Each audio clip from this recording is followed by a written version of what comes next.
Hello, guys. This is the guy with the bow tie coming with you live for another Business with Benefits. I have the wonderful Kenyetta Gordon to my, oh, wrong way. To my, geez, I can't be right. Okay, she's on my right. It must be the coronavirus. I can't do things right today. Oh So gosh. coming in hot. But thanks, guys, for joining us today. I realize a lot of events are being changed because of what's going on. So the good thing is that you're safely at home, so you don't have to worry about anything happening because you're on your phone, tablet, or computer. Kenyetta, what part of town are you in right now? I'm in by the airport. Okay. So what is this considered? Because some people say it's south, I say it's West Atlanta. Some people say South Atlanta. You know, that's a big argument about where you stay at here in Atlanta. Southwest, Yes, east, north, south. Like that is a big Miami argument. says Atlanta. But thank you for joining me on here. And also, thanks for those in the replay. Put a hashtag team live if you're live. If you're watching this later on, hashtag team replay. So Kenyetta is the queen of the walking billboard. This is a great phrase. She and I got acquainted online probably, a year ago or 6 months ago? Was it a year ago? Yeah. And then we met at Hope. Was it Hope? I go to so many events, I can't even tell you. I go to a lot Probably of because events. I know I'm an introvert, so I Okay. kind of remember it. So it was Hope, yeah. Perfect. So I'm glad the worlds have kind of crossed now. We have to do this online here. So kind of share with the audience a little bit about your background so they can kind of understand why your authority to talk about the walking billboard. Well, my background is I went to school for originally fashion marketing, Okay. fashion merchandising, and then I went to school. I went to at AIU, and then I went back at Atlanta Technical College. Eventually, I became actually the chairwoman at the Atlanta Technical College Marketing Department, Business Mm-hmm. Management and Marketing Department. That was last year. But my story goes back to I like when people always ask me when did I first did I always want to do marketing? Right. And because most people when they go to college, they're not doing what they wanted to do in college. And in high school, I always knew I wanted to do marketing. It was between marketing and psychology, and I took one psychology class, and I Mm-hmm. was like, But I love the study of the mind, so that's why I Yeah. still use those practices today in what I do. But it all started back when I was like 13 or 14, something like Okay. that. And I've always been an entrepreneur. And I told my mom, I just had this big idea. I want to make Easter baskets and I want to sell them at church. And I Mm-hmm. was like, take me to Big Lots. I don't think do they still have Big Lots nowadays. Somewhere they do. They're not many of them, but they have a They couple do? of them. Okay. So I went to Big Lots and I made sample baskets of boy and girl, and I bought all these little toys for the boys in the basket and the cute little vellum to go over it. And I bought one for the girls and put all the cute little girl stuff in and bought the vellum. And I made my little order sheets, and I went to church and I sold my baskets. Okay. And I remember I filled up like a whole page. I don't remember exactly. So I'm assuming it was like 15 or 20, something like that. It was a whole page. And so I was able to get the money and I went back to Big Lots and bought all the supplies that I needed and made the baskets and brought them back to church so their parents could give them to their kids. Awesome. Well, so you And so started off that was, young. yeah, that was my beginning of my journey of, marketing, entrepreneur, understanding what people need. I'm big on understanding the consumers Mm-hmm. needs. Yeah, I You saw your know, post about that. You're a consumer, so you kind of want to communicate that side to the yes, salesperson. yes. So I've done, I've done strategy, working one-on-one with clients, market planning and everything. And one thing I noticed is that majority of business owners don't understand their consumers. And a Okay. lot of times we sell from what we want and not Mm-hmm. from what the consumer wants. And so that's why I did the post that says, I was recently asked my why. Mm-hmm. And I was asked that more than one occasion because I've been doing a few interviews. And I'm like, oh, my why? So I was like, my why? Because I'm Kenyetta L. Gordon. I'm a consumer and I don't like to be sold to. Right. That's a good short to the point answer. Yeah. So I found a solution as a strategist that I am. I find a problem, a marketer, I find a problem and I create a solution. And with Awesome. change, you have to create a solution if you want change. And so that's Mm-hmm. why I'm here to help sales professionals and sales leaders become better with better techniques and become what I say a consultant and not a salesperson. Awesome. And we already got one consultant. Jerry Savage said it's south for where you're located. Oh my You- God. You're in South Atlanta. You're not in the West. You're in the South Atlanta area. Oh my gosh. Already. So starting off, we want to kind of look at the whole. I love the Her Brand platform you're doing with Her Brand. So kind of share, because I think 2020, and I hate to be cliche, but I think it's the year of the woman, just because we've had more political figures that were women, we have more leadership, more companies led by women. So kind of talk about Her Brand for people that aren't familiar. Well, actually, Her Brand, the year of the woman started way before 2020. Right, I'm just not exactly. Yeah. catching up, okay? Look, but Her Brand started 3 years ago.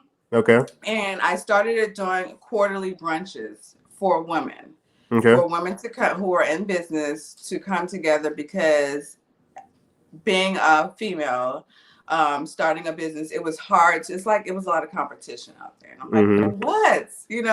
There's something for everyone. I'm very peaceful. Like the universe is going to bring, So I started this quarterly brunch where we come together and I invite 15 people. Only 15 people can get a seat at the table. So you get an invite, you have to, reserve whatever. Yeah. And we come together and we discuss success. Okay. And so that led on to that, and then eventually I got the Her Brand podcast. Okay. Her Brand, the Girl Talk edition is what we call it now. Okay. And that started because most of my friends, we always like to go out and eat and drink wine, Right. but I noticed what we always did was talk success and not mess. And so that's the motto of Her Brand, where a lot of people think that females talk gossip. Well, we come together and we talk success and not mess. So if we're in the middle, like we're starting a business or we're in the middle with a client and we're having an issue or something, whatever, and we just need advice, that's what we're normally talking about.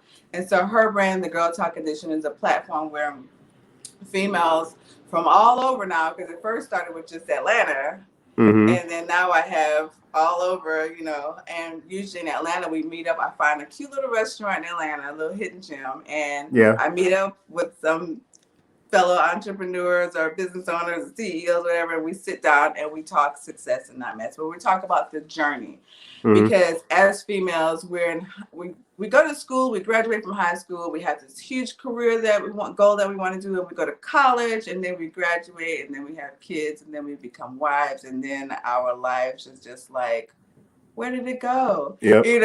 And then so 10 years from now, you're like, well, what happened to this dream that I had? And you feel like you can't go back. And I'm like, you can always go back. Yep. It's all about how manifesting those goals and actually writing down dreams and goals and success and steps to take to get there. And that's why I designed the My Manifestation Playbook.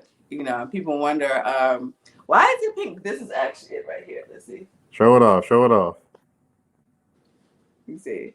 So they're like, why is it pink and green? So actually I'm coming out with a black, white, and gold for, neutral for male. But this is, I designed that to where it's actually step by step. So the first step I talk about, and these techniques I actually use in my trainings too, where I talk about the first thing you do to creating new goals is first you have to sit down and write down your top 5 goals. And majority of the time when we write down our top 5 goals, the number 1 goal is more so of a want versus a need. Yeah. We want to do this, but what do the people need? What do consumers need? So then I tell you the next step is to write down your pros and cons for your top 2. Okay. And whichever one has the most pros, that's the one you need to lead with. Okay. You begin with. That's a good step. And then after that, it goes into talking about your subconscious and unsubconscious behaviors. And it's just a process that is taking you to understanding, first learning yourself before you can begin your journey to creating new goals. And I actually use that in my Are You A Walking Billboard? That's like part of the process of that. Okay. I'm gonna do a quick check-in here. We had Miss Shanta. She and I talked a little bit. I forgot how we met each other now. It's all a blur. But she said we talked about your platform and she had to look into Her Brand. And then Misha, you should look into Misha. Misha helps women over 40. That's kind of her focus. So I think you and her, Misha Berry, if anybody watching this, women over 40, that's kind of her goal is to help women over 40 reevaluate themselves and kind of what she spoke about manifesting. So do you think your platform with her brand is what led you to Outbound. Is that kind of how you got there, you think? No. Okay. Because it's a big conference. I mean, anybody on It's LinkedIn has definitely seen Outbound marketed. So kind of share how you got to be on that stage. I get this question, a few times. Outbound came about, I was like, I wanted to get out of I wanted to, I had my agency, my firm, and I shut that down. I was like, no, even then when I had myself, I was like, I want to go to the speaking role. I feel like I'm being called to speak and train, and that's my passion, because my goal is to see people create legacy and success, And so I sat there. I mean, it's part of my manifesting goals. I told my friend, I said, in 2020, I'm speaking on somebody's big platform. No more small stages for me. I said, 2020, I'm going to be on somebody's huge stage. Watch this. Wait, back up. When did you say that? Just to share, when did you say that? I said in October 2019. Okay, October. Okay. October 2019. And so my marketing and PR and communications background, I sat down and I did everything I would do with a client. I started writing down my pitch, And then I went on and started looking up different conferences in the area. And I was like, oh, this is in Atlanta at the Georgia Dome. I'm not going to lie, Jeb, Anthony, I didn't really know what Outbound was, but I did my research. I was like, this is an amazing conference and it's on sales and they don't. And so I look, and the thing about pitching is finding something that makes you unique, that makes you stand out. And I noticed on a lot of these sales conferences, they give you the content, but then they don't, that which is the middle part, but they don't teach you, they don't talk about the before and the after. Okay. Which is how do you brand yourself and how do you keep the consumers, you know? And so I designed my pitch, in that way, and I pitched myself. So then probably like a month or so went by.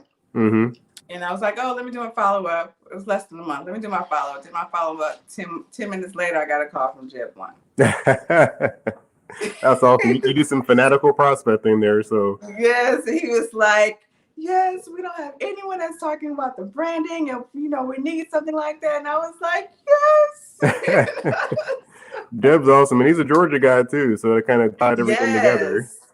I forgot what part. I know somewhere South Georgia, but it definitely tied it all. I can't remember where, but yeah. Yeah. I know it's a football town. I know that much. Well, awesome. So that actually shows people that two things, I think. One, that goal setting, you sat down in October and said, hey, I want to do this. And then you took your action steps just like you said with the client. And I think that's key. I know something I train my agents. I say, write down 100 goals. I know you said 5. I write down 100 just to stretch you. Just to think about your whole life, what's everything you want to do. But I've noticed when I did that for myself, that stuff would just happen that I forgot about. I wrote it down, case in point, like I have 3 children now, 2 were adopted, 1's a live birth. And before I wrote this list down, I had only 2 adopted children, none of our own. So I wrote down, have 2 kids naturally. And I forgot about it like for months. And then all of a sudden it was like spring break and was like, oh my gosh, we're pregnant. And this was probably 2.5 years after I wrote it down. So I'm a huge fan of writing down goals to manifest things. Why do you think that people get lost in the sauce about that? Because everybody says do it, but why do you think people get lost in the sauce about the execution piece? Okay, so it goes back to when I talk about the vision boards. Okay. I've been doing vision boards way before it became the taboo, the thing to do, whatever, Yeah. I used to have vision board parties at my house, cook all this food, and I'm big on actually only allowing certain people around. When you're when you're laying out your plan. But a lot of times we create these vision boards, but then we don't actually create a plan. Yeah. And so then that's why it just goes and it dwindles in the air. You're not writing it down. And then I also say you don't keep it visual. So I actually have sticky notes like all over in my bathroom because whenever I coach, I always say, I'm like, what's the first thing you do when you have to wake up in the morning? Yeah, brush your teeth, right? Wash your face, yep. Everybody has to brush your teeth to wash your face. So if you have a sticky note that sits right there in the middle where you have to stand and brush your teeth there, and it says, my goal for March is to make $10,000 a month or whatever else, it's going to be stuck in your head. Yep. And you're going to constantly be like, okay, what do I have to do today to get there? Yep. Have I made it there? It's a constant memory versus designing a board and putting it away and now you forgot all about it. Yeah. That's definitely a change I had to make, because now I have my phone pops up saying stuff, or it's like my screen saver sometimes. So I think that's definitely important to repeat it over and over again. So, I have alarms on my phone at 10, 12, and 3. Okay. And it's positive affirmations like this journey is meant for you, continue on, or things like, and it goes off every day at those times. Okay. So that when I start, because a lot of times when we're not achieving those goals, we begin to get like even down and depressed. And so you're like, you have this that comes, that alarm that comes, you're like, okay, I gotta get going, Yeah. So yeah. Yeah, I was listening to the Asian Productivity podcast, and they shared some stat about bike riders that by the second week in January, 90% of people have fallen off of their goal, whatever that was. Side topic real quick, not side topic, but walking billboards. So we're in the day and age when billboards, I won't say they're dead necessarily because I don't want to bash an industry, but walking billboard, kind of break that down for people so they kind of understand what you mean when you say walking billboard. So when you think of a billboard, you think of, like you said, it's more of an advertisement. It's more of placing yourself whenever in marketing. When you used to put an ad up on a billboard or a magazine, you always look at the demographics, right? Yep. Positioning yourself, understanding where your consumers are and how are they going to react to the content that you deliver, the words that you use, understanding who your audience is. One of the questions I always ask people, who's your target audience? They say everyone. I'm like, no. Everyone's not the target audience. Can't be. You're right. For one, an 18 to 25-year-old is going to receive things totally different, and even colors and things.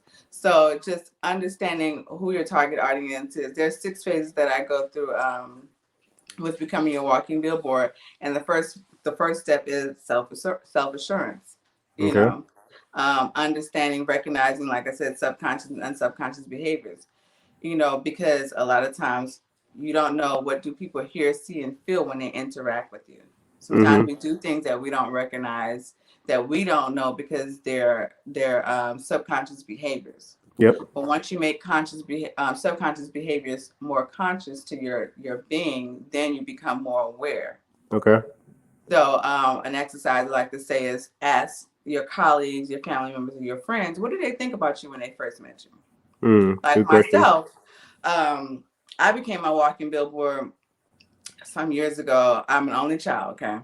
So I'm very introverted, and you wouldn't believe that now. But I'm actually kind of introverted myself too. I really would rather be behind a screen or something versus having to be out and about. But when it's business, I kind of turn into an extrovert. See, even when it was business, I would always have to ask a friend to come go with me to a networking event. Otherwise, I wouldn't go. And even if we went, I still would have to have a glass of wine before I can actually start talking. And then I'll wait till they start talking, and then I'll start talking. Which then I became the shadow behind someone. So then I made myself go. I'm very hard on myself at challenging myself and taking myself out of being uncomfortable, should I say? Okay.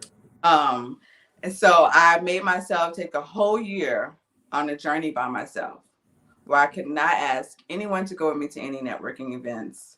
And I had to go to at least 2 networking events a week. Okay. And that was the best thing I could ever do because it allowed me to understand who my audience was. Because I was like, oh, that's not my audience, but this is my audience. I joined different clubs, like I joined the Buckhead Club. And so I was able to understand how to convey, what I did to people, because what I do for, for people, how I can, my whys is what I call it. Your whys. Your W's, I mean, not my whys, but my W's, who, what, when, where, why, and how. How can I help you, who I am, what, and because within the first 15, you only have 15 seconds before we get into our microwave mentality and our mind starts drifting off. And you're like, okay, when is this conversation going to end so I can walk away? Right. So what are you saying within 15 seconds that's going to captivate somebody to continue on that conversation? That's all a part of branding yourself. Okay. which is what I do, brand True. development. So, yeah, I took myself on that journey to becoming my walking billboard and understood what do people hear, see, and feel when they interact with me, understanding the positioning, how to position myself, and how others received. It being a walking billboard, just putting yourself in the right place. And here I am today. I became a walking billboard when I pitched myself to Outbound. Yeah, no word. And that's the thing. I think Right. people think that it's some magical process. I mean, most things in sales and business is just effort. I think just try it. Just throw yourself out in there, see what happens. So kudos to you, Queen, for doing that and making it happen, because they definitely need to have some women representation and women of color up there. So thank you for doing that. Speaking of which, question, Miss Salita Roberts, she's a personal brand stylist. She asked a question on the post. I would love some feedback on using direct mailing as a marketing and sales tool, the pros and cons. So direct mailing, we're thinking, is the postcards in the mail, letters, things of that nature. So what do you think about direct mailing? Direct mailing, I don't know anyone who checks their mail nowadays. But what I will say, the best thing I use with clients is SMS. Okay. Like SMS is hands down. Yeah. 98% of people will open their text messages before they open an email or even check their mails. Because I know a lot of my friends even say they don't even check their mail. Because all of our bills and everything come to our mail. To our emails, right? Mm-hmm. But majority of the time, we always have our phone in our hands, right? Yep. So we're always going to check our text messages. So if you're delivering, if you read some of my blogs, I talk about unused but usable content, which is part of becoming a walking billboard. If you're being knowledgeable and delivering a lot of unused but usable content, people are going to constantly continue to want to receive your SMS text. But if you are not delivering that content that they can't get from anywhere else, what are they going to do? They're going to put that STOP to stop them SMS texts. So to me, most marketers, 65% of marketers say they use SMS. Okay. Would you say there's anybody that could benefit? Because I mean, Salita said, hey, so thanks for jumping in, Salita. Would you say there's any certain industries that might benefit from direct mail, or kind of just that budget should be shifted to SMS, you think? I think I'm seeing a huge shift in more so SMS. Okay. So whatever you're spending on direct mail, just move it.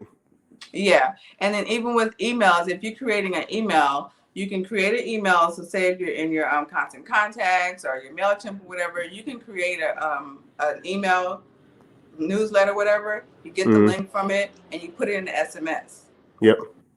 And so that way when they get that text, they click that, it still goes to the content. And she followed up, what would you suggest to capture cold leads? For me, I'll say for cold leads is really any kind of communication. For me, a cold lead, because that can just be a newsletter. They checked out your LinkedIn profile. You went to a networking event. To me, a cold lead's almost anybody that just saw you. It's kind of how I view a cold lead. But how do you view a cold lead, like a good source to capture cold leads? A good source to capture cold leads? Yeah, she's saying, what do you suggest to capture cold leads? So I guess she's asking what, and Salita, if we ever get this wrong, just help us with this.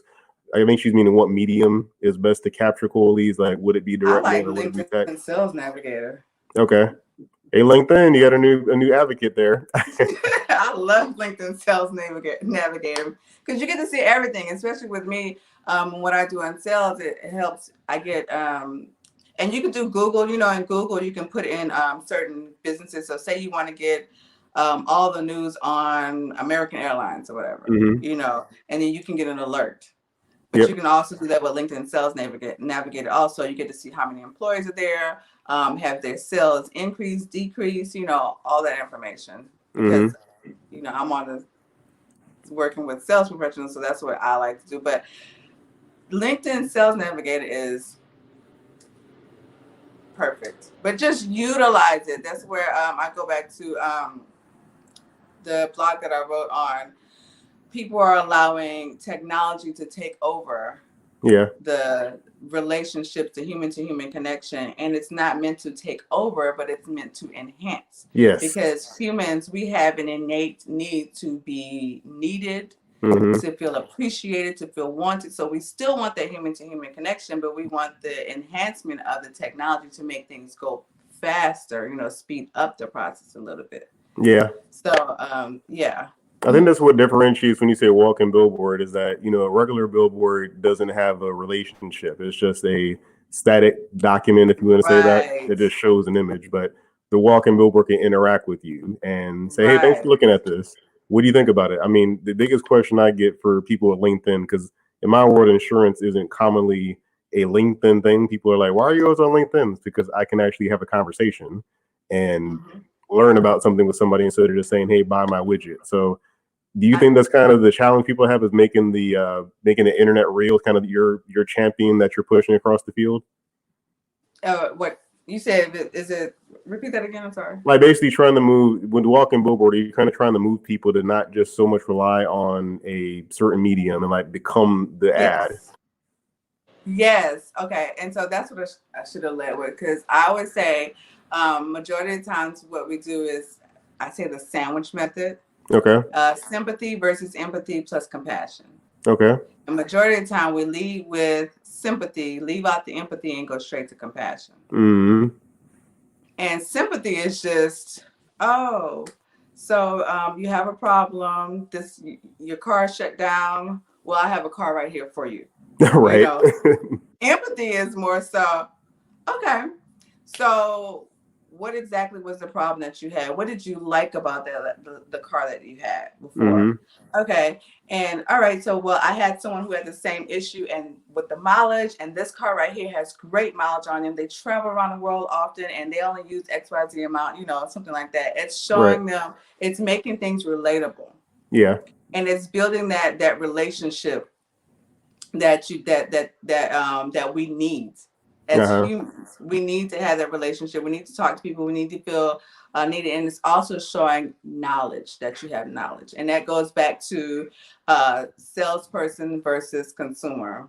And I actually Mm-hmm. just did a blog on that, released it today, so y'all can go check that out. Check it But out. salesperson versus consumers, a salesperson is just trying to meet their quota for the month, so they Mm-hmm. won't lose their job. And the majority of the time, we as consumers, we can sense that, Yes. And as consumers, you have to remember, we're not in the snake oil sales, profession as back in the, 70s or 80s or whatever else now, Mm-hmm. where we only listen to our parents, our cousins, or somebody to suggest somebody to us. Yeah. Now we have right in our hands every single day a smartphone where Yep. we have a world of options. So Mm-hmm. what is making you the option versus a choice? I mean, what is making you the choice versus an option? We Okay. want to be the choice, not the option. Mm-hmm. And becoming the choice means creating that knowledge, letting them know, the things that are creating an empathy, should I say. Okay. Okay, and delivering the things that they need to hear, not what you want to tell them. That means Mm-hmm. listening and vetting. Per- In the old saying, listen before you speak.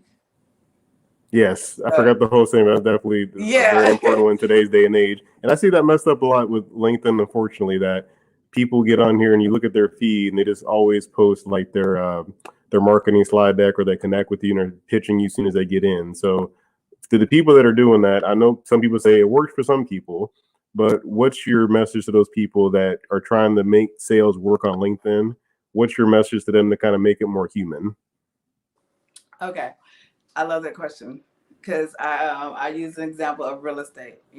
Real estate constantly is delivering the same content over and Yes. over and over and over again, and it begins to get redundant, right? Yep.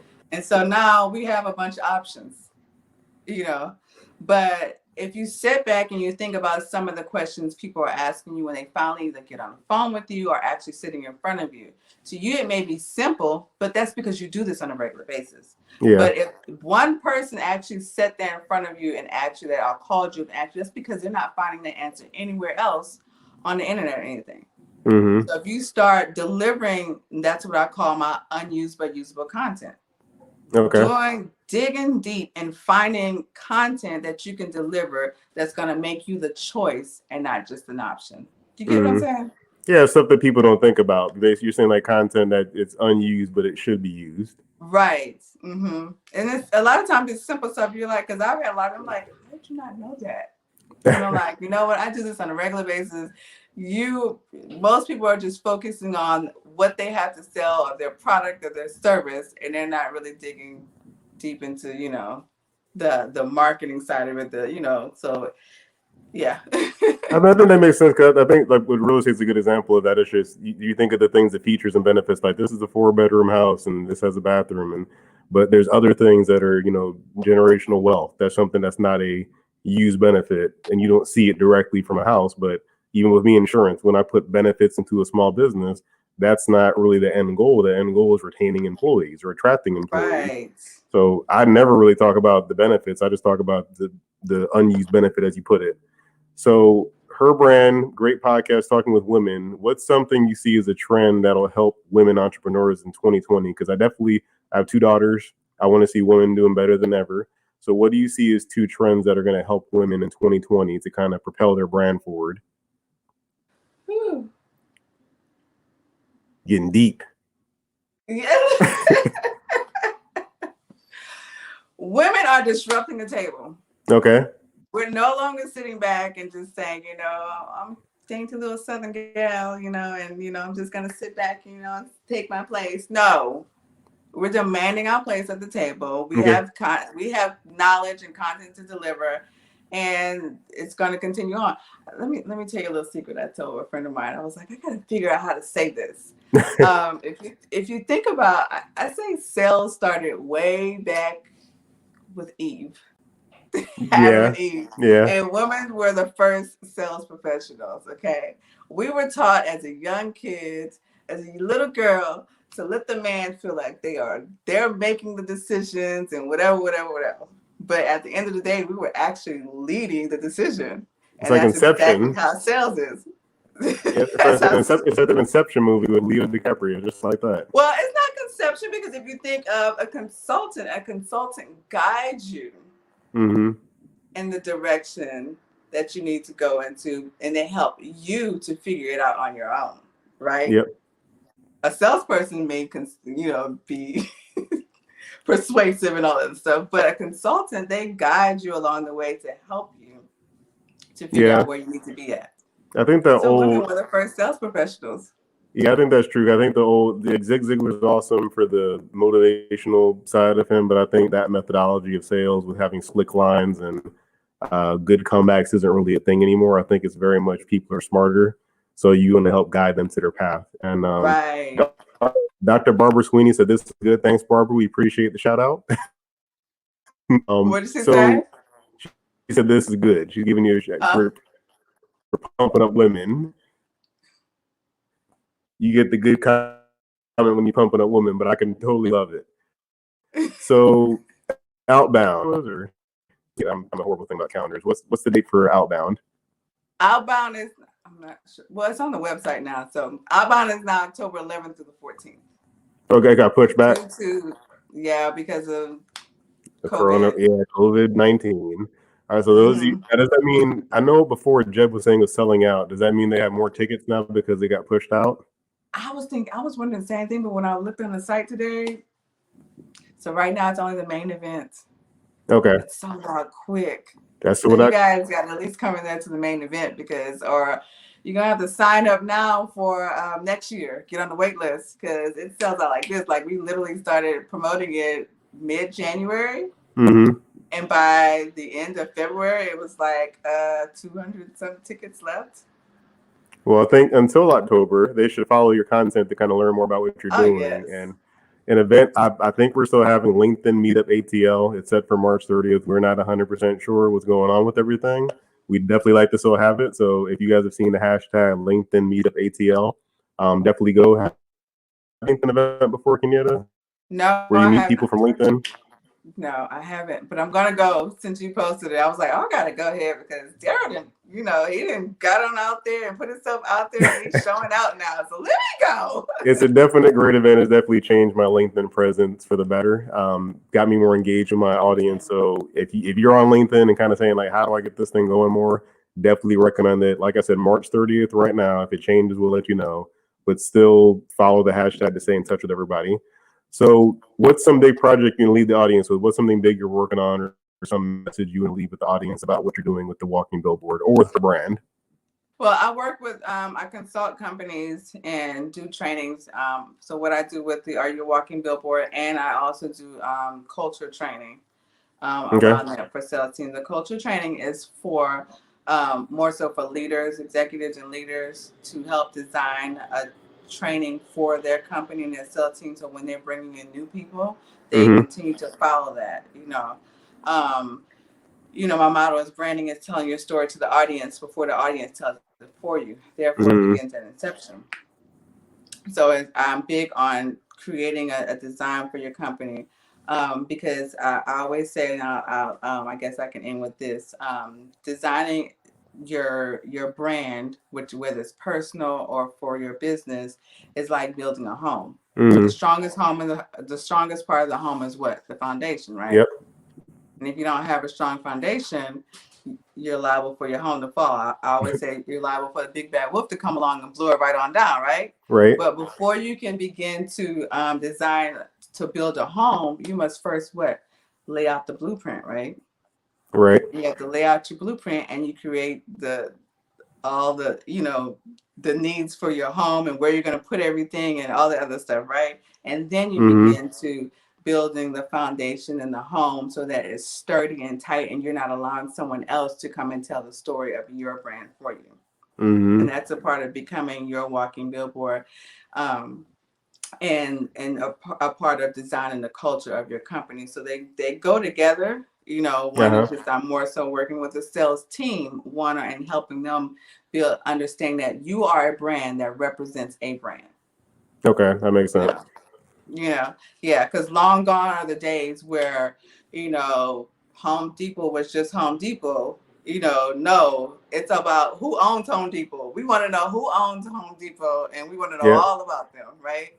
And that's why I say you are a brand that represents a brand. People want to know who you are. Remember, no one became a loyal client because of an ad. They became a loyal client because of direct contact. I like that. And a couple quick check-ins. Mr. TJ Dendoy said he'll see us at, I'm not sure he's any Outbound or LinkedIn Meetup ATL, but he said he'll see us there. And then Shandy Sutton. Hey, Shandy, thanks for jumping in. Hey, Shandy. Hey, girl. I know, right? The most capable woman alive. Check her profile out. She said the Outbound conference is such a great opportunity. Congratulations. I can't wait to follow your success on the platform. I love your content. Hashtag girl power. Hashtag branding. Hashtag unused but usable content. That's a long hashtag, but we'll try to get it trending. And last hashtag walking billboard.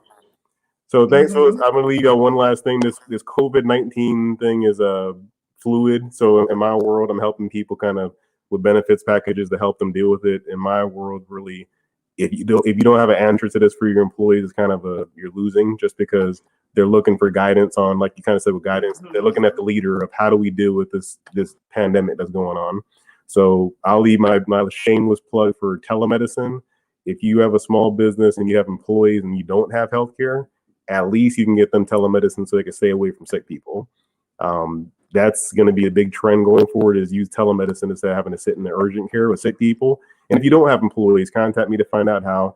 It's just something to help you stay healthy and plan for this situation, because if you can't work, you got to have money coming in somehow. And people getting quarantined might be able to use different policies to help pay them while they're out. So if you need help with that, let me know. Can you add if your people that have questions about that? I normally don't talk about this on the platform, but since it's on the news every 5 minutes, I'll be doing a disservice if I don't mention something about that. Yes. So check out her webpage, check out her hashtags, her LinkedIn profile, all that good stuff. And then share this for Team Replay. Thank you for those of you for Team Live. We appreciate it. And I forgot to say my website. Can I say that real quick? Go for it. Check me out at go to createthebrand.co. Createthebrand.co. And sign up for, all my newsletters, blogs, or whatever else. Stay in the know, and then all my social media platforms on there as well. I'm going to share it in the comments too right now. Createthebrand.co. There we go. Keyboard wants to keep changing it. No problem. Thank you. So thank you guys. Hope you got some value out of this, and we'll see you next time on Business with Benefits. Thank you.